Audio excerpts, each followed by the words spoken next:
ಶ್ರೀ ನಾಗನಾಥೇಶ್ವರ ಸ್ವಾಮಿ ದೇವಾಲಯದ ಜೀರ್ಣೋದ್ಧಾರಕ್ಕಾಗಿ ಒತ್ತಾಯಿಸಿ ಭಕ್ತರ ವೇದಿಕೆ ಪ್ರತಿಭಟನೆ. ಚಿಂತಾಮಣಿ ನಗರದ ಶ್ರೀ ನಾಗನಾಥೇಶ್ವರ ಸ್ವಾಮಿ ದೇವಾಲಯದ ಜೀರ್ಣೋದ್ಧಾರಕ್ಕಾಗಿ ಒತ್ತಾಯಿಸಿ ಭಕ್ತರ ವೇದಿಕೆ ನಗರದಲ್ಲಿ ಪ್ರತಿಭಟನೆ ನಡೆಸಿ ತಹಶೀಲ್ದಾರ್ಗೆ ಮನವಿ ಸಲ್ಲಿಸಲಾಯಿತು. ದೇವಾಲಯವು ಪುರಾತನ ದೇವಸ್ಥಾನವಾಗಿದ್ದು ಚೋಳರು ಆಳ್ವಿಕೆಯ ಕಾಲದಲ್ಲಿ ಸ್ಥಾಪಿಸಿದ್ದು, ಶಿವಾಜಿ ವಂಶಸ್ಥರ ಆಳ್ವಿಕೆಯ ಕಾಲದಲ್ಲೂ ದೇವಾಲಯವಿತ್ತು ಎಂಬ ಪ್ರತೀತಿ ಇದೆ. ಸುದೀರ್ಘ ಇತಿಹಾಸವನ್ನು ಹೊಂದಿರುವ ದೇವಾಲಯವು ಪಾಳುಬಿದ್ದಿದೆ. ದೇವಾಲಯವನ್ನು ಜೀರ್ಣೋದ್ಧಾರಗೊಳಿಸಿ ಗತವೈಭವವನ್ನು ಕಲ್ಪಿಸಿಕೊಡಲು ರಚಿಸಲಾಗಿದ್ದ ದೇವಾಲಯ ಅಭಿವೃದ್ಧಿ ಸಮಿತಿಯು ರಾಜಕೀಯ ಪ್ರತಿಷ್ಠೆಗೆ ಒಳಗಾಗಿ ದೇವಾಲಯವನ್ನು ನಿರ್ಲಕ್ಷ್ಯಕ್ಕೆ ಒಳಪಡಿಸಿದೆ ಎಂದು ಪ್ರತಿಭಟನಾಕಾರರು ಆರೋಪಿಸಿದರು. ದೇವಾಲಯದ ಹಳೆಯ ಅಭಿವೃದ್ಧಿ ಸಮಿತಿಯು ಕೆಲವು ಕಾಮಗಾರಿ ನಡೆಸಿ ನಿಲ್ಲಿಸಿದೆ. ಈಗಿನ ಅಭಿವೃದ್ಧಿ ಸಮಿತಿಯೂ ಸಹ ಯಾವುದೇ ಅಭಿವೃದ್ಧಿ ಕಾಮಗಾರಿಯನ್ನು ನಿರ್ವಹಿಸದೆ ದೇವಾಲಯಕ್ಕೆ ತೊಂದರೆಯಾಗುತ್ತಿದೆ. ದೇವಾಲಯದ ಆವರಣವು ಅನೈತಿಕ ಚಟುವಟಿಕೆಗಳ ತಾಣವಾಗುತ್ತಿದೆ. ಇಲ್ಲಿಗೆ ಬರುವ ಭಕ್ತರಿಗೆ ಮತ್ತು ಪೂಜಾ ಕೈಂಕರ್ಯಗಳಿಗೆ ಹಾಗೂ ಸಂಸ್ಕೃತಿಗೆ ಧಕ್ಕೆಯಾಗುತ್ತಿದ್ದು, ಹಿಂದೂ ಸಂಪ್ರದಾಯಕ್ಕೆ ಅನ್ಯಾಯವಾಗುತ್ತಿದೆ ಎಂದು ದೂರಲಾಗಿದೆ. ದೇವಾಲಯದ ಹುಂಡಿಯನ್ನು ಎಣಿಕೆ ಮಾಡುವುದಕ್ಕೆ ಮಾತ್ರ ಅಧಿಕಾರಿಗಳು ಸೀಮಿತರಾಗಿದ್ದಾರೆ. ಕಾಮಗಾರಿಗಳ ಪ್ರಗತಿ ಪರಿಶೀಲನೆ ಮಾಡುವುದು ಅಧಿಕಾರಿಗಳ ಕರ್ತವ್ಯವಾಗಿದೆ. ದೇವಾಲಯದ ಅಭಿವೃದ್ಧಿಗಾಗಿ 2 ಸಮಿತಿಯ ಸದಸ್ಯರನ್ನು ಒಂದೆಡೆ ಸೇರಿಸಿ ಸೂಕ್ತ ಪರಿಹಾರ ಕಂಡುಕೊಂಡು ದೇವಾಲಯದ ಜೀರ್ಣೋದ್ಧಾರ ಕೈಗೊಳ್ಳುವಂತೆ ಪ್ರತಿಭಟನಾಕಾರರು ಒತ್ತಾಯಿಸಿದರು. ದೇವಾಲಯವು ಮುಜರಾಯಿ ಇಲಾಖೆಯ ಅಧೀನದಲ್ಲಿದ್ದು, ತಹಶೀಲ್ದಾರ್ ಖಜಾಂಚಿ ಮತ್ತು ಸಮಿತಿಯ ಸದಸ್ಯ ಕಾರ್ಯದರ್ಶಿಯಾಗಿದ್ದಾರೆ.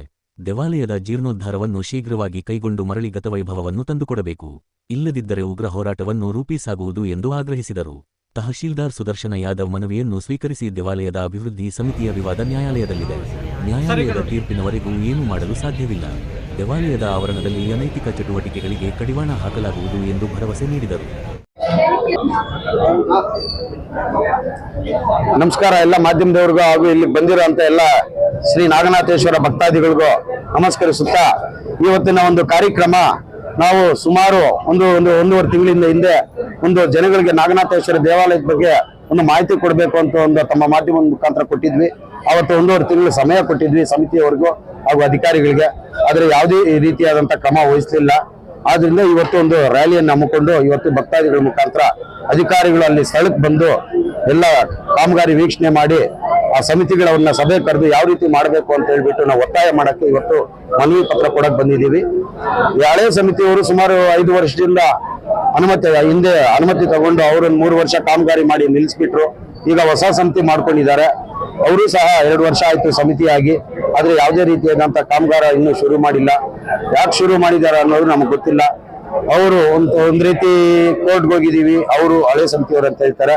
ಹೊಸ ಸಮಿತಿಯವರು ಇವ್ರು ಹೋಗಿ ಫಸ್ಟ್ ಕಾಮಗಾರಿ ಮಾಡಿರೋದನ್ನ ದಬ್ಬಬೇಕು ಅಂತ ಹೋಗಿದ್ರು. ಆದ್ರಿಂದ ನಾವು ಕೋರ್ಟ್ಗೆ ಹೋಗಿ ನಿಲ್ಲಿಸ್ಬೇಕು ಅಂತ ಹೇಳಿದ್ವಿ, ತಪ್ಪಾರ್ದು ಅಂತ. ಈ ಕೋರ್ಟ್ ಅಲ್ಲಿ ಡಿಕ್ಲೇರ್ ಆಗೋವರೆಗೂ ನಾವೇನು ಮಾಡಕ್ ಆಗಲ್ಲ ಅಂತ ಹೇಳ್ತಾರೆ. ಆದ್ರೆ ಅಧಿಕಾರಿಗಳು ಇಷ್ಟೊಂದು ಆಗುವಾಗ ನೀವ್ ಯಾಕೆ ಕಣ್ಮುಚ್ಚಿ ಕುಳಿತುಕೊಂಡ್ರಿ ಅನ್ನೋದು ನಮ್ಮ ಪ್ರಶ್ನೆ. ಧಾರ್ಮಿಕ ದತ್ತಿ ಇಲಾಖೆಯಲ್ಲಿ ತಹಸೀಲ್ದಾರ್ ಇರ್ತಾರೆ. ಕೇವಲ ನೀವು ಕಾಮಗಾರಿ ಅನುಮತಿ ಕೊಟ್ಬಿಟ್ಟು ನೀವು ಸುಮ್ಮನೆ ಇರೋದು ಮಾತ್ರ ನಿಮ್ ಕೆಲಸನ? ವರ್ಷ ಉಂಡಿ ಹಣ ಮಾತ್ರ ಎಣಿಸ್ಕೊಂಡು ಹೋಗೋದಕ್ಕೆ ನೀವು ಸೀಮಿತನ? ದೇವಸ್ಥಾನ ಕಾಮಗಾರಿ ಏನಾಗಿದೆ, ಅಲ್ಲಿನ ಅಡೆತಡೆಗಳೇನು, ಸ್ಥಿತಿಗತಿಗಳೇನು, ಆಗು ಹೋಗುಗಳೇನು ಅಂತ ತಮಗ್ ಗೊತ್ತಿಲ್ವಾ? ತಮ್ಮ ಗಮನಕ್ಕೆ ಬಂದಿರಲ್ಲ. ಯಾಕೆ ಹೇಳಿ? ತಾವು ಹೋಗಿಲ್ಲ. ಸ್ಥಳ ಕೆಲವು ಮುಂದಿನ ದಿನಗಳಲ್ಲಿ ನೀವೇನಾದ್ರೂ ಈ ಮನವಿ ಪತ್ರಕ್ಕೆ ಸ್ಪಂದಿಸಿ ಧಾರ್ಮಿಕ ದತ್ತಿ ಇಲಾಖೆ ನಿರ್ದೇಶಕರಾಗಿರ್ಬೋದು, ಇಲ್ಲ ಜಿಲ್ಲಾಧಿಕಾರಿಗಳಾಗಿರ್ಬೋದು, ಇಲ್ಲ ಉಪವಿಭಾಗಾಧಿಕಾರಿಗಳಾಗಿರ್ಬೋದು, ತಹಸೀಲ್ದಾರ್ ಆಗಿರ್ಬೋದು, ಅಲ್ಲಿ ಬಂದು ಸ್ಥಳ ಪರಿಶೀಲನೆ ಮಾಡಿ ಕಾಮಗಾರಿ ಆಗಿದೆಯಾ ಇಲ್ವಾ ಅಂತ ಚೆಕ್ ಮಾಡಿಬಿಟ್ಟು ಇವಾಗ ಏನ್ ಸಮಿತಿಯವ್ರು ಕೊಟ್ಟಿದ್ದೀರಾ ಜವಾಬ್ದಾರಿ ನಿರ್ವಹಿಸಬೇಕು. ಇಲ್ಲ ಅಂದ್ರೆ ದಯವಿಟ್ಟು 2 ಸಮಿತಿಗಳು, ಒಂದು ಸಮಿತಿ ನಿರ್ಗಮನ ಆಗಿದೆ, ಇವಾಗ ಇನ್ನೊಂದು ಸಮಿತಿನ ನಿರ್ಗಮನ ಮಾಡಿಬಿಟ್ಟು ತಾವು ನಿಮ್ಮ ಮುಜರಾಯಿ ಇಲಾಖೆ ಸುರ್ಪದಿಗೆ ತಗೊಂಡು ದಾನಿಗಳು ಏನ್ ಕೊಡ್ತಾರೆ, ಮುಜರಾಯಿ ಇಲಾಖೆಯಲ್ಲಿ ಏನ್ ಅನುದಾನ ಇರುತ್ತೋ ಅದನ್ನ ತಗೊಂಡು ದೇವಸ್ಥಾನ ಕಾಮಗಾರಿ ಪೂರ್ಣ ಮಾಡಿ ಕೊಡ್ಬೇಕು. ಯಾಕಂದ್ರೆ ನಾವು ಇವತ್ತು ವಿಶೇಷವಾಗಿ ಯಾಕೆ ಇವತ್ತು ಒಂದು ಕಾರ್ಯಕ್ರಮ ಇಟ್ಕೊಂಡ್ವಿ ಅಂದ್ರೆ ಅದಕ್ಕೊಂದು ಕಾರಣ ಇದೆ. ತಮ್ಮ ಮಾಧ್ಯಮದ ಮುಖಾಂತರ ಸಮಿತಿಯವರು ಕೂಡ ಹೇಳ್ತಾ ಇದ್ದೀನಿ. ಶಿವರಾತ್ರಿ ಆಗಿದ್ದು ಇದೇ ಬುಧವಾರಕ್ಕೆ ಅಲ್ಲಿ ಜಾತ್ರೆ ನಡೀತಾ ಇತ್ತು. ಯಾಕಂದ್ರೆ ಇಲ್ಲಿರೋ ಭಕ್ತಾದಿಗಳು ಕೇಳಿ ಬುಧವಾರ ಜಾತ್ರೆ ಇದೇ ದಿವಸನೇ ನಡೀತಾ ಇದ್ದಿದ್ದು. ಆ ಜಾತ್ರೆ ದಿವಸನೇ ಆ ಭಗವಂತ ನಮ್ಗೆ ಇಚ್ಛೆ ಪಟ್ಟಿದ್ದಾನೆ, ನೀವೊಂದು ಹೋರಾಟ ಮಾಡ್ಕೊಳ್ಳಿ ಅಂತ. ಇದು ಯಾರ್ದು ನಮ್ ಸ್ವಂತ ಶಕ್ತಿ ಅಲ್ಲ, ಆ ಭಗವಂತನ ಇಚ್ಛೆಯಿಂದ ನಾವೆಲ್ಲ ಬಂದು ಇವತ್ತು ಅವ್ರಿಗೆ ಆಗ್ಬೇಕಾಗಿರೋ ಜಾತ್ರೆ ದಿವಸನೇ ಇವತ್ತು ಬಂದಿದ್ದೀವಿ. ಸುಮಾರು 5 ವರ್ಷಗಳಾಗೋದ್ರೆ ಅಲ್ಲಿ ಲಿಂಗ ಇರಲ್ಲ. ಯಾಕಂದ್ರೆ ಪ್ರಾಣ ಪ್ರತಿಷ್ಠೆ ವಿಘ್ನ ಮಾಡ್ಕೊಂಡು ಬಂದು ಅಲ್ಲಿ ಇಕ್ಕಿದ್ದಾರೆ. ಪ್ರಾಣ ಪ್ರತಿಷ್ಠೆ ವಿಗ್ರಹ 5 ವರ್ಷ ಇರುತ್ತೆ ಅಷ್ಟೇ. ಯಾಕಂದ್ರೆ ಅದು ಅತ್ತಿ ಮರದಲ್ಲಿ ಮಾಡಿರೋದು. ಅವಾಗ ಭಿನ್ನ ಆದ್ರೆ ಅಲ್ಲಿ ದೀಪ ಇಕ್ಕಾಗಲ್ಲ. ಅರ್ಥ ಮಾಡ್ಕೊಳ್ಳಿ ದಯವಿಟ್ಟು. ಜಾತ್ರೆ ನಿಂತೋದ್ರೆ 5 ವರ್ಷ ಮತ್ತೆ ಮಾಡಬಾರ್ದು. ನಿಮ್ಗೆ ನಾವ್ ಹೇಳ್ಕೊಡೋಷ್ಟಿಲ್ಲ. ಜಾತ್ರೆ ನಿಂತೋಯ್ತು, ಲಕ್ಷ ದೀಪವ ಆಡಂಬರವಾಗಿ ನಡೀತಾ ಇತ್ತು, ಅದು ನಿಂತೋಯ್ತು. ಈ ಒಂದು ಧೋರಣೆಗಳನ್ನ ತಾವು ಬಿಟ್ಟು ಮತ್ತೆ ಗತ ವೈಭವ ತಗೊಂಡ್ಬರ್ಬೇಕು. ದೇವಸ್ಥಾನಕ್ಕೆ ನೀವು ಕಾಮಗಾರಿ ಶುರು ಮಾಡಬೇಕು ಅಂತ ಹೇಳ್ಬಿಟ್ಟು ತಮ್ಮಲ್ಲಿ ವಿನಂತಿ ಮಾಡ್ಕೊಂತ ಇದ್ದೀನಿ. ಜೈ ಹಿಂದ್. ಜೈ ಅಧಿಕಾರಿಗಳಿಗೆ ಹೋಗಿ ಅಲ್ಲಿ ಹೋರಾಟ ಮಾಡ್ತೀವಿ. ಇಲ್ಲ ಅಂದ್ರೆ ಉಗ್ರವಾದ ಹೋರಾಟ ಯಾವ್ದಾದ್ರು ವಿಭಿನ್ನವಾದಂಥದ್ದು ಉರುಳು ಸೇವೆ ಆಗಿರ್ಬೋದು, ಇಲ್ಲ ಅರಬೆತ್ತಲೆ ಆಗಿರ್ಬೋದು, ಈ ತರ ಸದಸ್ಯರ ಮನೆಗಳು ಮುತ್ತಿಗೆ ಆಗಿರ್ಬೋದು, ಮುಂದಿನ ದಿನಗಳಲ್ಲಿ ನಮ್ಮ ಭಕ್ತಾದಿಗಳು ಮುಖಂಡರ ಜೊತೆ ಚರ್ಚೆ ಮಾಡ್ಬಿಟ್ಟು ಯಾವ ರೀತಿ ಹೋರಾಟ ಮಾಡಬೇಕು ಅಂತ ನಾವು ಚರ್ಚೆ ಮಾಡ್ತೀವಿ. ದಿನ ಏನು ಶ್ರೀ ನಾಗನಾಥೇಶ್ವರ ಸ್ವಾಮಿ ದೇವಾಲಯದ ಒಂದು ಜೀರ್ಣೋದ್ಧಾರ ಮಾಡಬೇಕು. ಈಗಾಗಲೇ ಅಭಿವೃದ್ಧಿ ಸಮಿತಿಗಳು ಅಂತ ಮಾಡಿಕೊಂಡು ಸಮಿತಿಗಳ ಮುಖಾಂತರ ಯಾವುದೇ ರೀತಿಯಾದಂಥ ಅಭಿವೃದ್ಧಿ ಕೆಲಸ ಆಗ್ತಾ ಇಲ್ಲ. ಅದೇ ರೀತಿ ಏನು ಆ ಪ್ರಾಂಗಣ ಇದೆ, ನಾಗನಾಥೇಶ್ವರ ದೇವಸ್ಥಾನದ ಒಂದು ಪ್ರಾಂಗಣ ಸುತ್ತಮುತ್ತ ಒಂದು ಅವ್ಯವಸ್ಥೆ ಇದೆ.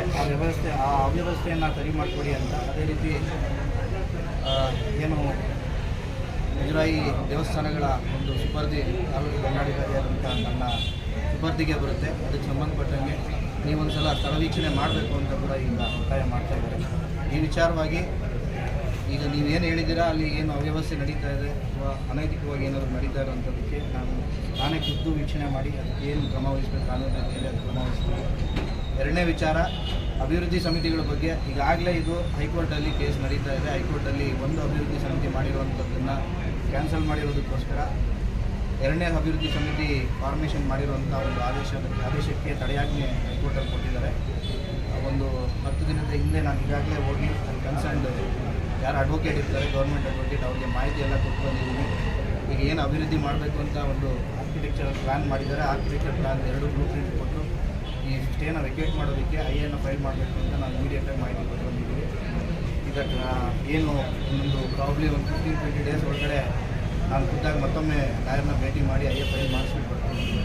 ನಂತರ ಹೈಕೋರ್ಟಲ್ಲಿ ಏನು ತೀರ್ಮಾನ ಮಾಡ್ತಾರೆ, ವೆಕೇಟ್ ಮಾಡ್ತಾರಾ ಅಥವಾ ಎರಡನ್ನೂ ರದ್ದು ಮಾಡಿ ಏನಾದರೂ ಸರ್ಕಾರನೇ ಅಭಿವೃದ್ಧಿ ಸಮಿತಿನ ಕ್ಯಾನ್ಸಲ್ ಮಾಡಿ ನೀವೇ ಕ್ರಮ ವಹಿಸಿ ಅಂತ ಏನಾದರೂ ಡೈರೆಕ್ಷನ್ಸ್ ಕೊಡ್ತಾರೆ ಅನ್ನೋದು ಈಗಾಗಲೇ ಹೈಕೋರ್ಟಲ್ಲಿ ಇರೋದ್ರಿಂದ ಸಾಮಾನ್ಯ ಕರ್ನಾಟಕದ ಉಚ್ಚ ನ್ಯಾಯಾಲಯದ ಏನು ಆದೇಶ ಇದೆ ಅಥವಾ ಏನು ನಮಗೆ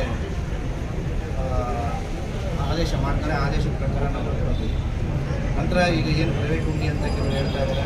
ನಂತರ ರಾತ್ರಿ ಹೊತ್ತಲ್ಲಿ ಅವರು ಇವರು ಓಡಾಡೋಂಥದ್ದು ನನಗೆ ಮತ್ತೆ ಈಗ ಪೊಲೀಸ್ ಅವ್ರಿಗೂ ಕೂಡ ಹೇಳ್ತೀನಿ, ನೈಟ್ ಹೊತ್ತು ಒಂದು ಬೀಟ್ ಮಾಡಬೇಕು ಅಂತ ನಾನು ಅವ್ರಿಗೆ ಮಾಹಿತಿ ಕೊಡ್ತೀನಿ. ಪತ್ರ ಮುಖೇನ ಕೂಡ ಆದೇಶ ಕೊಡ್ತೀನಿ. ನಂತರ ನಾನು ಕೂಡ ಆಗಾಗ ನಾನು ಸ್ಪಾಟ್ ವಿಸಿಟ್ ಮಾಡ್ತಾ ಇರ್ತೀನಿ. ಇದಕ್ಕೆ ಸಂಬಂಧಪಟ್ಟಂಗೆ ಏನಾದರೂ ಅನೈತಿಕ ವ್ಯವಸ್ಥೆಗಳು ಅವ್ಯವಸ್ಥೆಗಳಿದ್ದರೆ ಅದನ್ನು ಕೂಡ ನಾನು ಏನು ಅಲ್ಲಿ ಯಾರಾದರೂ ಆ ಥರ ಮಾಡ್ತಾಯಿದ್ರೆ ಅವ್ರ ವಿರುದ್ಧ ನಿರ್ದೇಶನವಾಗಿ ಕ್ರಮ ಕೊಡ್ತೀನಿ.